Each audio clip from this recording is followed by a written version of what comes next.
Do you know what I knew about Turncoat before I read it?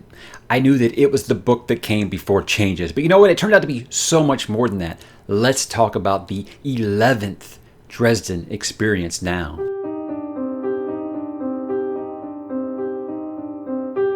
There are bad things in the world. There's no getting away from that.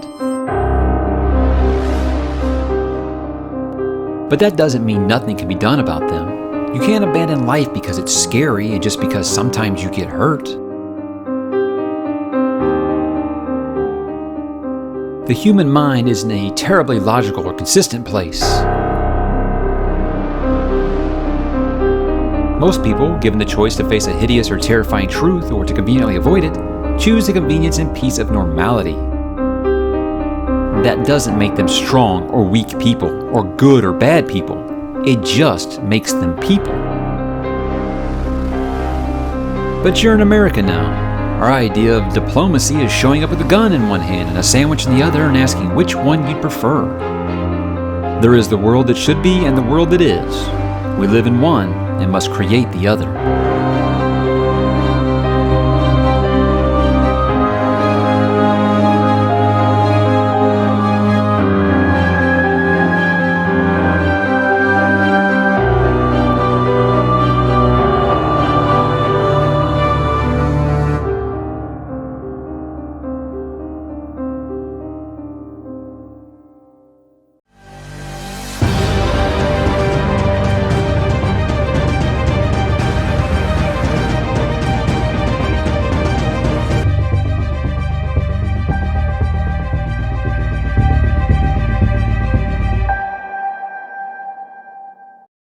Hey, what's up, bookworms and Dresden fans? Mike back again to talk a little more Harry Dresden and the Dresden Files on the 11th adventure by Jim Butcher, Turncoat. Like I kind of joked about earlier, I feel like this is a book that kind of gets lost in the shuffle when you talk about Dresden books, because much like Proven Guilty, where I said the same thing about it, it came after Deadbeat, this is the one that comes before the one that people have been carrying on about ever since I started this series. You can go all the way back to the very first why I decided to read Dresden video, and most of the comments are, oh my god, just wait until you get the Changes. So before I talk about Changes, I want to talk about my experience with Turncoat, because I feel like maybe it was those lowered expectations, or I don't know, because I thought Small Favor was excellent. And I felt like this was kind of going to end up being that problem where it's sandwiched between two really good books in the series. But I enjoyed the hell out of this one, and we're going to talk about it now. If you don't know by now, guys, my Dresden Files videos are all spoiler heavy. So if you haven't read up through Turncoat, I'd probably turn back now, but you should know that if you're a viewer of this channel by now, that that's the way things go. So let's just jump right into it. This one starts off with a wounded Morgan showing up and asking Harry to hide him from the warden. So right away, I'm like, okay, this is interesting. But he calls Butters and asks Butters to tend to his wounds. And Butters asks Harry, why are you helping Morgan? Aren't you guys like mortal enemies or something like that? But yes, Harry does dislike Morgan, but he also knows that he would never, ever break the laws of magic. He would die first before he broke the laws of magic. I mean, it's kind of Morgan's thing through these first 11 books, right? But upon recovery, Morgan does tell him that Lafortier, who is a senior councilman on the White Council, that he has been killed, and that Morgan was found standing above his still warm body with the murder weapon in his hand. And he also just has just received a donation to his bank account with 7 zeros after it. So all of the signs point to either this was a setup or this was a very textbook what happened here. But Morgan doesn't recall what actually happened. He just knows that he did not kill Lafortier. At least that's what he's telling Harry. Already I'm like, well, this guy hasn't really been straight with Harry pretty much the whole way.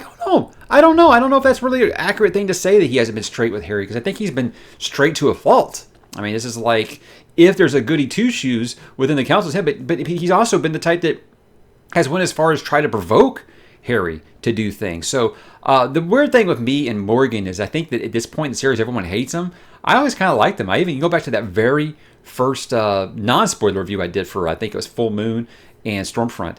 And where I said, I know that you're setting up us to just make Morgan despicable, but for some reason I kind of like him. by the end. I wouldn't say I like Morgan, but I like what he represents in the story. He is the foil that we need, someone to kind of keep him straight, even if he does do some despicable things now and then. Anyhow, so Harry asks him, why'd you come to me? Why are you coming to me? And he says it's because, well, obviously this is the last place that the wardens are going to look for me. And also I figured that you could empathize with being accused of doing something that you did not do.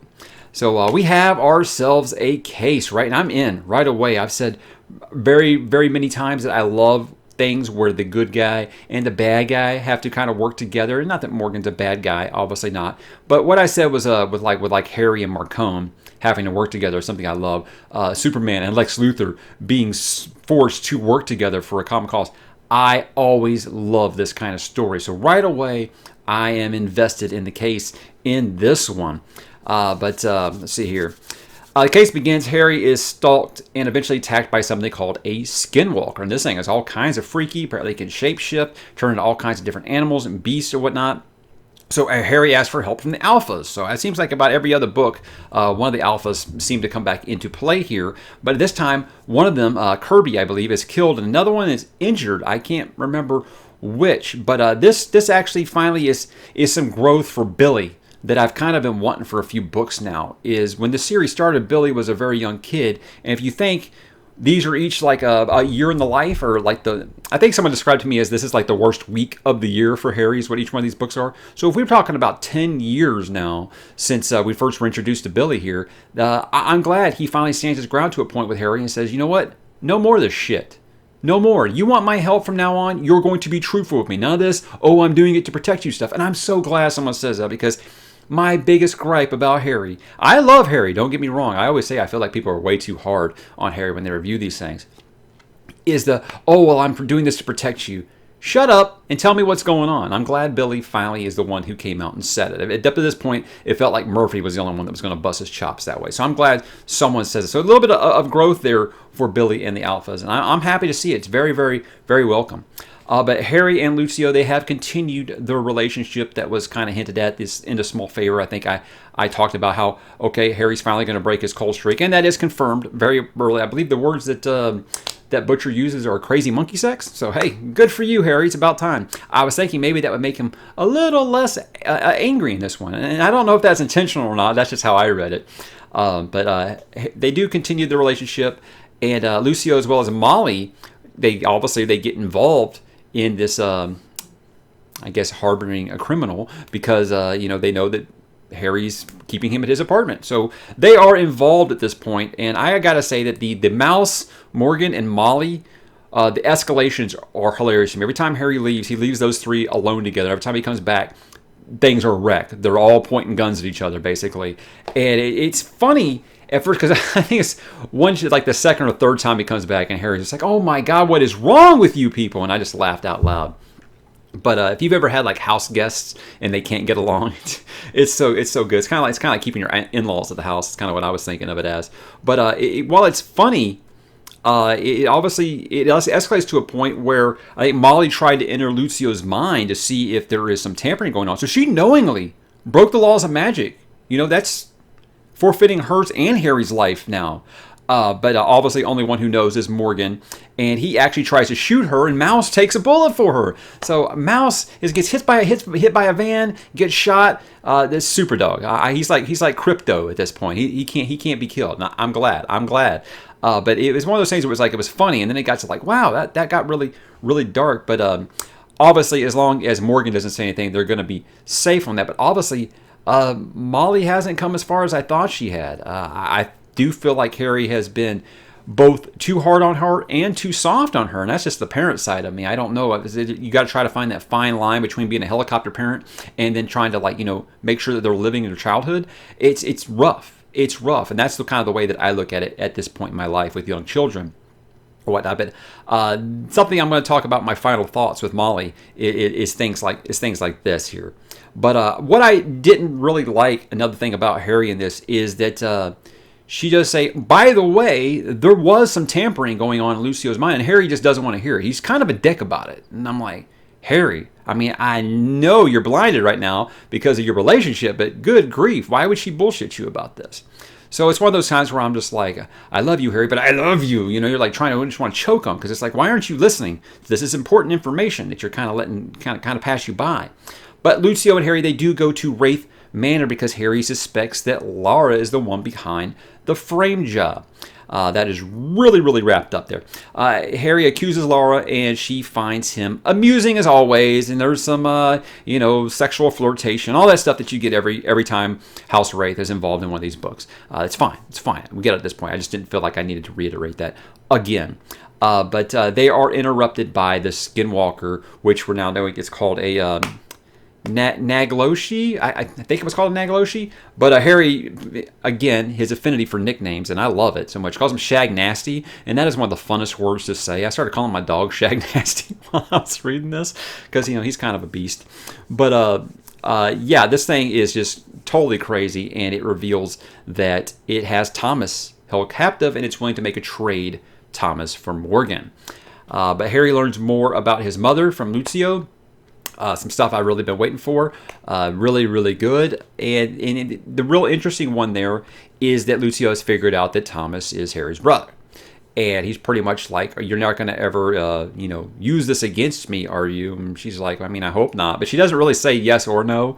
So, you can tell right away that this relationship is not destined for great things. And I think I said that last review that I don't really see them as a couple. I think eventually it's inevitably going to be Harry and Murphy, right? I mean, it has to be. So this feels like a stopgap, if you will.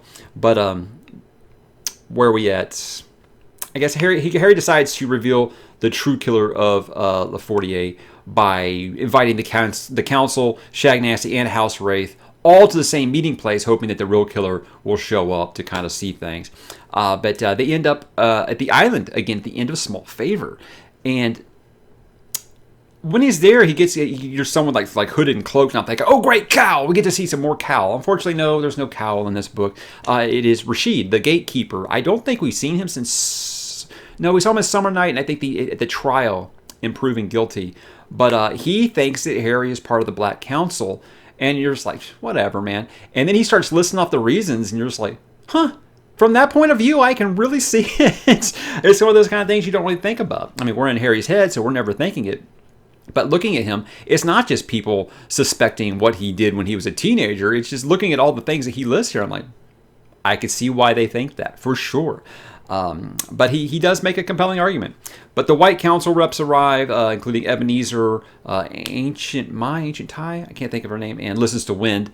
But the White Court vampires also arrive with Laura Wraith. And there's some other ones there. Look, as always with the Dresden Third Act, predictable chaos. It's just crazy, crazy action, and I'm not going to recount who punched who in this kind of thing. That's why I'm kind of trying to keep these reviews under a half hour at this point. But Harry manages to get Thomas back, puts him in a safe place during the fight, but Shag Nasty brags that it tortured Thomas so much that there's no humanity left in him. It's like, okay, that's, that could just be bad guy posturing, or, that could be a thing, right? But Thomas is now mad with hunger, and he is alone with Molly in the aforementioned safe place, and she uses a shield to protect herself from him. But Harry decides it's time to pay forward his death curse to kind of stop Shag Nasty, because he doesn't think there's another way. So we've been talking about this death curse, I think, since Deadbeat now. But it really kept getting brought up a lot in the early parts of this book. So I figured it was going to come back and play in this one. But he powers it with Soulfire, is about to use it, and then Listen to Wind shows up and just opens up a can on Shag Nasty. Apparently, I guess I don't know if necessarily he is a Skinwalker, as much as he can shapeshift too. I'm not really sure about the lore on this one, if he is the same thing, but he's able to deflect its magic or whatnot and fights it off to a point to where it eventually retreats. It doesn't say if it lived or died, just that it knew it was a fight that it couldn't win right then, so it took off. As with all things fantasy, sci-fi, horror, if I don't see a body, they're not dead. So I think we shall be seeing this bad boy again. But hey, that's some great development for Listens to Wind here. This guy is a badass, apparently. So definitely like to know a little bit more about that. Then they both start, like I said, in that fight, I think the coolest thing was that they both shapeshifted into so many creatures. And it wasn't just like crazy awesome tigers, stuff like that. It wasn't even turned into a squirrel. So, really neat stuff. I'd really like to know if shape-shifting is just like an acquired talent that a wizard can get over an amount of time or whatnot, or if this is just something that like a skinwalker can do.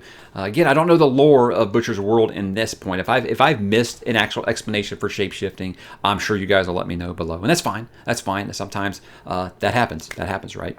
But Harry refuses to give up Morgan to the council, of course. But Morgan then surrenders himself, and Harry's pissed off. But what can he really do about it? He figures there's got to be a reason for it.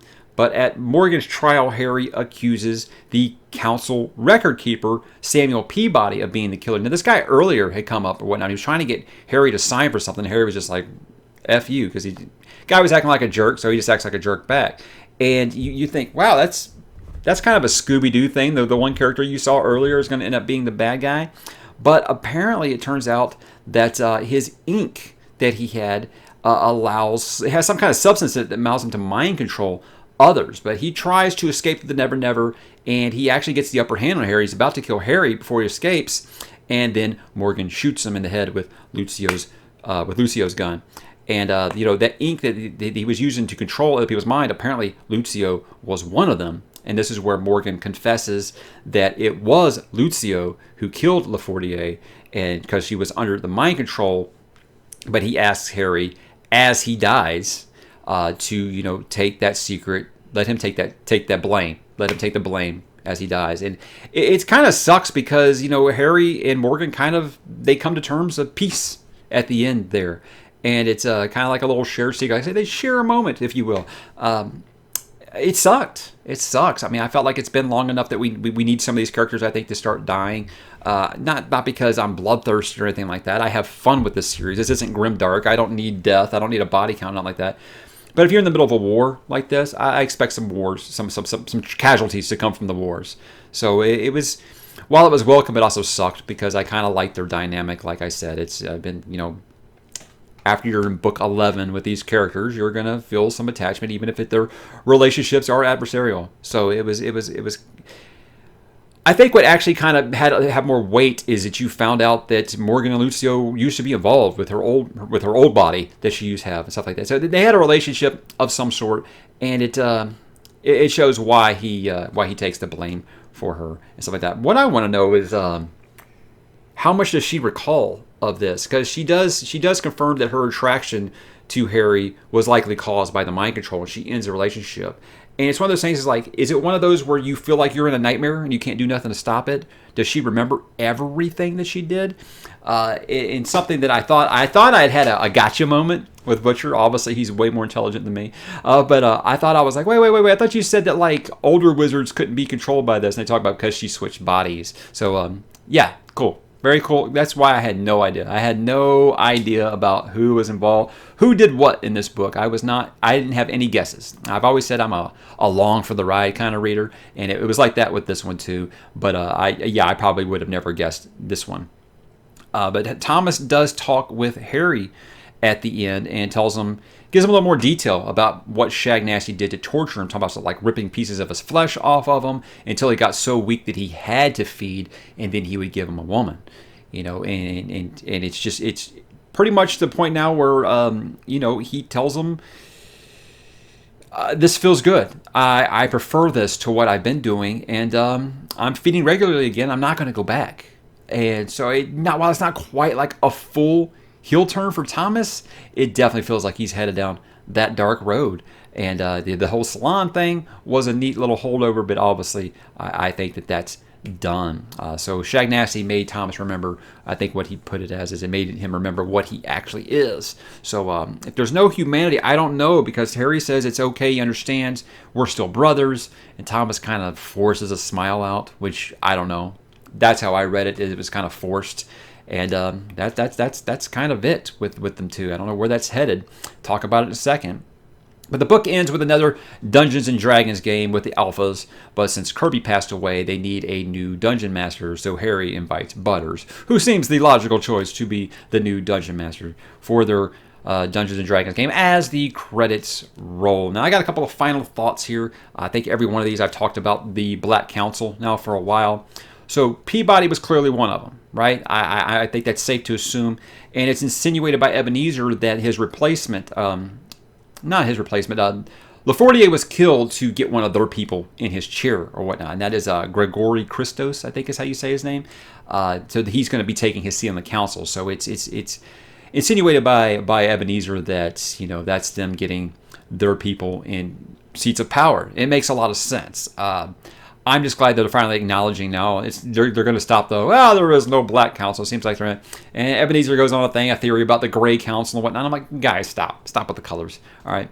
Let's talk about the island here for a second. I know I kind of glazed over it in the actual review, but Harry performs an invocation of some type on the island that forms a bond, if there is, and it's now referred to as Demon Reach.